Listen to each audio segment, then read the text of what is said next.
Good morning students. हमारा जो topic चल रहा था from the beginning of time, इसके अंदर हम चैप्टर स्टार्ट कर रहे हैं अगला। In some instance the name for fossils are derived from the places where the first fossil of a particular type were found. So fossils found in Heidelberg, a city in Germany, were called Homo heidelbergensis. यानी कि हमारा question क्या आएगा भाई, इनका नाम होमो हाइडलबर्गेंसिस क्यों पड़ा? क्योंकि इसके जो अवशेष हैं वो हमें जर्मनी का जो एक शहर है होमो हाइडलबर्गेंस वहाँ से मिले। While those found in the Neander valley were category as Homo neanderthalensis.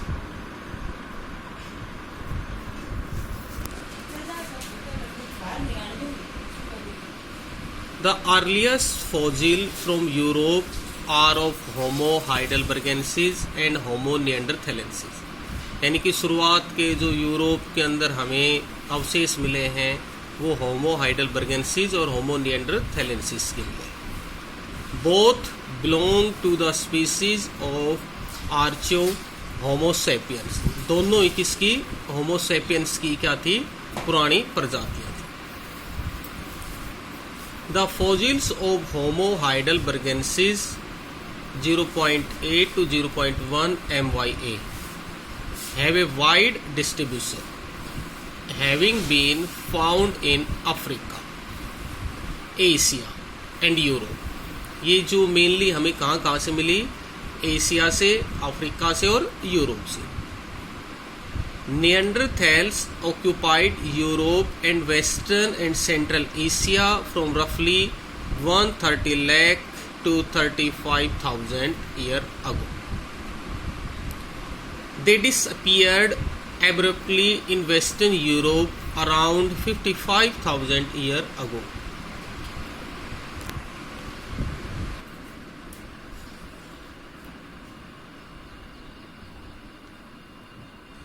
In general compared with Australopithecus, अगर हम मेनली ऑस्ट्रेलोपिथिक्स के साथ में इसका कंपैरिजन करें, होमो हैव ए लार्जर ब्रेन जैव with A reduce outward protrusion and smaller teeth. An increase in brain size is associated with more intelligence and a better memory. अगर मान लो ऑस्ट्रेलोपिथिक्स का हम होमो के साथ में कंपैरिजन करें तो पता चलता है कि भाई जो होमो है ना उसमें दिमाग ज़्यादा था और वो इससे ज़्यादा क्या था? इंटेलिजेंट था। The change in the jaw and teeth were probably related to difference in dietary habit. दांत और उसके जो जबड़े हैं ना भाई, मेनली वो इन चीज़ों के बारे में क्या है आपस में ऑस्ट्रेलोपिथिक्स और होमो के बीच में क्या बताते हैं? डिफरेंस है वो बताते हैं। अब बात आती है हमारी the story of human evolution, modern human being. If you look at this chart, you will notice some of the earliest evident Homo has been found in different part. This raise the question of center origin. यानी कि हमें होमो के जो अवशेष है ना भाई वो अलग अलग हिस्सों मिलते हैं, तो हमारे दिमाग में एक प्रश्न आता है, was there a single center or were there a several? ये एक ही केंद्र से मिले हैं या भाई हमें अलग अलग से मिले? The issue of place of origin of human being found in different part of Africa, काफी जगह पे, और उसके बाद में according to the regional continuity. एक मैंने बताया था आपको रीजनल कंटिन्यूटी बताया था, एक मैंने आपको बताया था रिप्लेसमेंट मॉडल।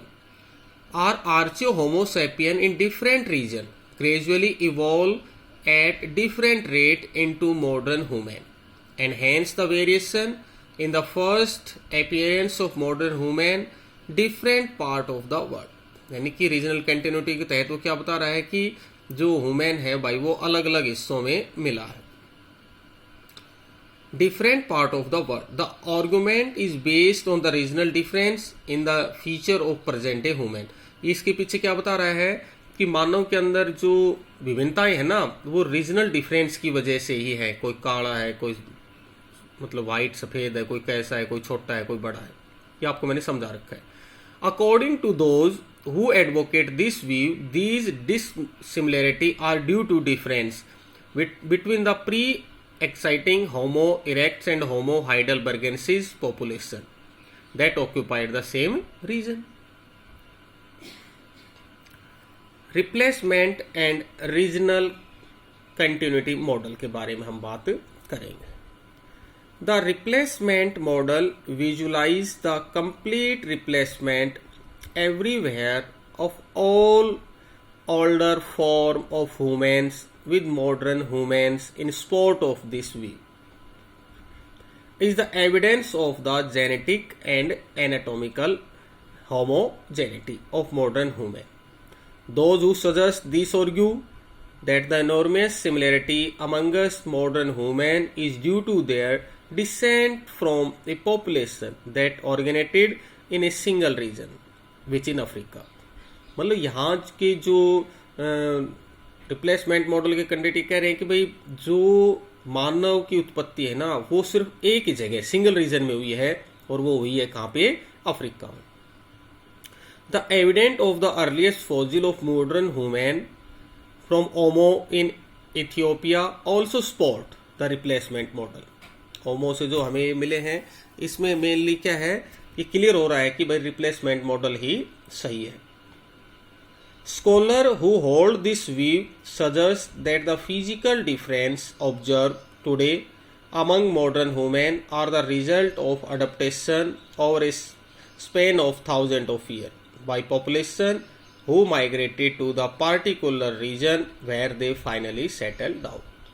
रिप्लेसमेंट मॉडल के कैंडिडेट कहते हैं कि भाई जो मॉडर्न ह्यूमन है ये केवल सिंगल रीजन का है यानी अफ्रीका का है और उसके बाद में जो जो पॉपुलेशन बढ़ती गई, जनसंख्या बढ़ती गई तो ये देश के अलग अलग हिस्सों के अंदर क्या हो गए, फाइनली सेटल है वो हो गए. अब उसके बाद में हमारा जो नेक्स्ट पार्ट आ रहा है वो है early human way of obtaining food. अब इस वे ऑफ ऑब्टेनिंग फूड के अंदर हमने बात की थी किस चीज की, मेनली किस किस से मतलब ये खाना हासिल करते थे भाई. मेनली ये कैंडिडेट गैदरिंग से, स्कैवेंजिंग से, ठीक है ना, हंटिंग से, फिशिंग से, ये इस तरह के मतलब ये खाना हासिल करते थे. और इसके एविडेंस के बारे में बात करते हैं. From about 35,000 year ago there is evidence of a plant hunting from some European sites. Some sites such as Dolny Vestonais in Czech Republic. हमें सबसे ज्यादा जो प्लान हंटिंग के जो एविडेंस मिले वो कहाँ मिले हैं, चेक गणराज्य में.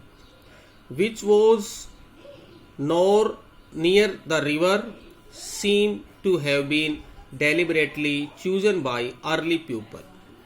Herds of migratory animal such as reindeer and horse probably crossed the river during their autumn and spring migrants and were killed on a large scale. देखो मैक्सिमम अभी क्वेश्चन भी है, इनके जो हंटिंग की मेन जगह वो कहाँ रखते थे, जहां पर भी रिवर वैली होती थी वहां. कारण मैक्सिमम एनिमल्स, बर्ड्स वहां पर पानी के लिए आते थे तो इकट्ठा ही उनका शिकार है वो बहुत ज्यादा का हो जाता था. The choice of such site indicate that people knew about the movement of these animal and also about the means of killing large number of animal quickly. अभी क्वेश्चन भी है भाई जो हंटर गैदरर जो थे वो इन साइट को choose क्यों करते थे, तो आंसर क्या आएगा, उनको इस बात का पता था काफी बड़ी संख्या में क्या है यहाँ पर एनिमल्स आते हैं और आसानी से हम उनको मार सकते हैं. Did man and woman have different role in gathering scavenging, hunting and fishing. आ गया ना यही, ये तीनों चारों मैंने आपको एक्सप्लेन किए थे। गैदरिंग का भी किया था, स्कैवेंजिंग का भी किया था, हंटिंग का भी किया था एंड फिशिंग का। We do not really now today we find society that live by hunting and gathering, where women and men undertake a range of different activity. But as we will see later in the chapter, it is not always possible to suggest parallel with the past. Early human from tree to cave and open air site.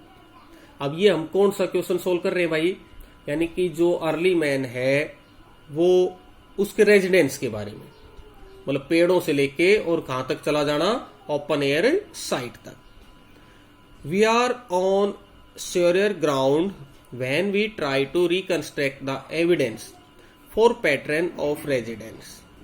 One way of doing this is by plotting the distribution of artifact. For example, thousand of flake tools and hand axes have been excavated at Kilombe and Olojesli.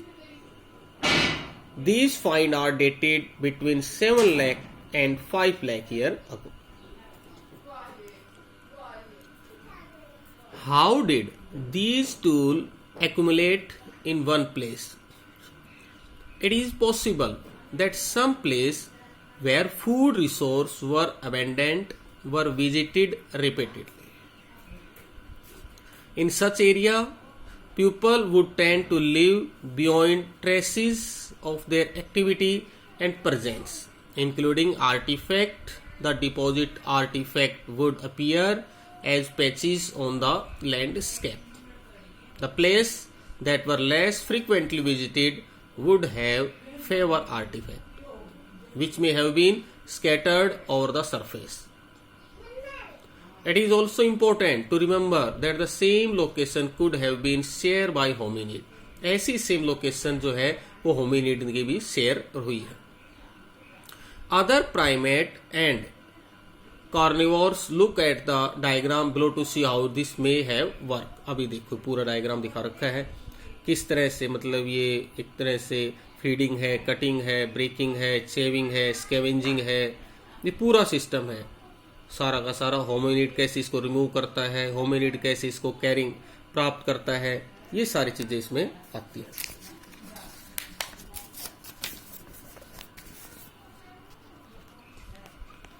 Between 4 lakh and 125 lakh year ago, cave and open air site began to be used. अब ये question भी है भाई, गुफाएं या जो खुला जो सिस्टम था वो उसकी शुरुआत कब हुई, हम ये डेट डाल देंगे। Evidence for this come from site in Europe. इसके मेन जो साइट के यूरोप कहाँ मिले, सिस्टम कहाँ मिला हमें, यूरोप में। और यूरोप में कहाँ पे, in the Lazaret cave in southern France. Southern France के अंदर एक लेजरेट गुफा है जो 12x4 metre centre was built against the cave wall. Inside it were 2 hearths। hearths क्या होते बेटा, HERTS, चूल्हे। And evidence of different food sources. हमें जो ये फ्रांस के अंदर लेजरेट जो केव मिली है इसमें हमें 2 तो चूल्हे मिले हैं और अलग अलग खाने के साधन मिले हैं, जैसे फ्रूट्स, वेजिटेबल, सीड्स, नट, बर्ड एग, पक्षियों के अंडे, फ्रेश वाटर फिश, मछली जैसे trout, perch, carp at another side. Terra Amata, on the coast of southern France, flimsy shelters with roofs of wood and grasses were built for short-term seasonal visiting. टेरा मट्टा में हमें एक झोपड़ी भी मिली है, घास फूस की बनी हुई है, शायद लोग यहाँ पर सीजनल आते जाते होंगे। Pieces of baked clay, पकी हुई ईंटें, and burnt bone along with stone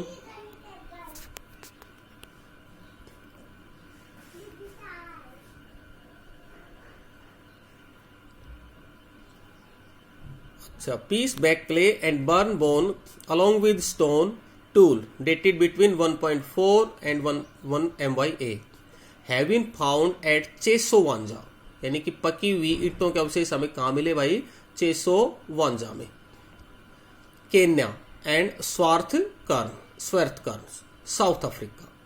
were these the result of natural bushfire or volcanic eruption, or were they produced through the deliberate control use of fire?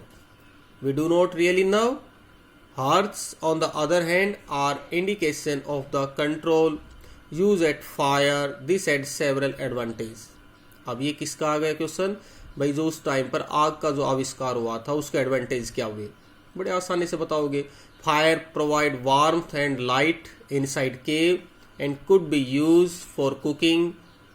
प्रकाश का प्रबंध करती थी, गर्मी देती थी, खाना बना लेते थे। Beside fire was use to harden wood, as for instance the tip of the spear. The use of it also facilitated the flaking of tool. As important, fire could be used to scare away dangerous animal. और अग्नि का सबसे बड़ा प्रयोग क्या था कि जो खतरनाक जानवर होते थे उनसे ये बचाव करते। उसके बाद में आता है हमारा टॉपिक का अगला part, early humans making tools. To start with, it is useful to remember that the use of tools and tool making are not confined to human. Birds are known to make objects to assist them with feeding, hygiene, and social encounters. And while foraging for food, some chimpanzee use tools that they have made. अलग अलग मानव के या जो औजार बनाए हुए थे वो अलग अलग तरीके से यूज करते थे। However, there are some features of human tool making that are not known among apes.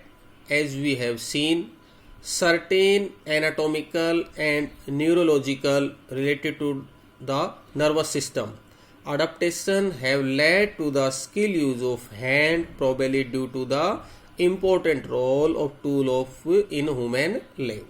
Moreover, the way in which humans use the make tool often require greater memory and complex organizational skill, both of which are absent in ape. बहुत सी ऐसी चीजें थी जो उस दौरान मानव में आ गई थी, लेकिन ऐप के अंदर वो क्या थी, यानी पूंछीन बंदर में वो चीजें absent थी।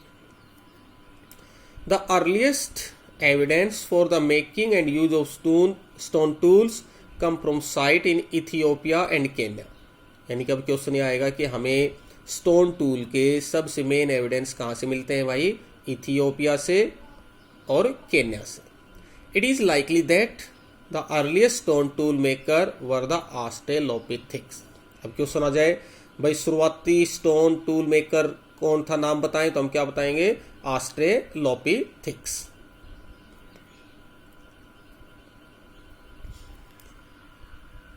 As in the case of other activities, we do not know whether tool making was done by man or woman or both. यानी कि जो टूल मेकिंग एक्टिविटी है ना भाई, आदमी और औरत दोनों करते थे। It is possible that stone tool makers were both women and men. Women in particular may have made and used tool to obtain food for themselves as well as sustain their children after weaning. यानी कि औरतें हैं ना वो mainly जो tool वगैरह बनाती थी वो किस लिए बनाती थी? अपना भाई खाना वगैरह बनाने के लिए। About 35,000 years ago, improvement in the technique for killing animals. 35,000 साल पहले क्या हो गया? जानवरों को मारने की जो तकनीक थी ना उसमें भाई सुधार हो गया। Are evident from the appearance of new kinds of tools such as spear, thrower and the bow and arrow. यानी कि उस टाइम पर जो अपने तीर कमान नहीं होते इस तरह के वो बनाने लग गए। The meat thus obtained was probably processed by removing the bone. और यहाँ तक कि जो मांस होता था ना उसको हड्डियों से वो उतारने में लग गए। मतलब इस तरह के औजार बना लिए, नुकीले बना लिए, पेन्ने बना लिए, उससे आराम से क्या हो जाता? तो उतर जाते। Follow by drying, smoking and storage. यानी कि जो मांस होता था ना उसको हड्डियों से वो उतारने में लग गए। मतलब इस तरह के औजार बना लिए, नुकीले बना लिए, पेन्ने बना लिए, उससे आराम से क्या हो जाता? तो उतर जाते। Follow by drying, smoking and storage. Thus food could be store for later consumption, वो खाने को स्टोर भी करने लग गए। जैसे वहां से मान लो मीट को काट लाते, ला के उसको घर पे रख लेते, पहले इतने बड़े जानवर को तो वो नहीं ला पाते थे। There were other change such as the trapping of for beating animal to use the fur of clothing and the invention of sewing needles, और इसके साथ ही उन्होंने जो अपनी सिलाई की जो सुई होती है ना, इस तरह की नीडल्स भी बना ली।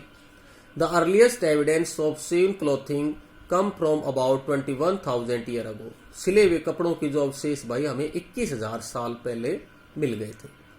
Beside with the introduction of the punch blade, यानी कि जो पंच का मतलब जो मार्क की हुई ब्लेड होती है जिनके ऊपर आहत दबाई हुई blade technique to make small chisel like tool, it was now possible to make engraving और बोन, ये मतलब पत्थर की भी होती थी और भाई जो हड्डियां होती थी उसकी भी। एंटलर, एवरी एंड वुड, ये मतलब लकड़ी की बनी हुई थी या फिर हड्डियों की भी ये बनी रहती थी। ठीक है भाई, आज के लिए इतना।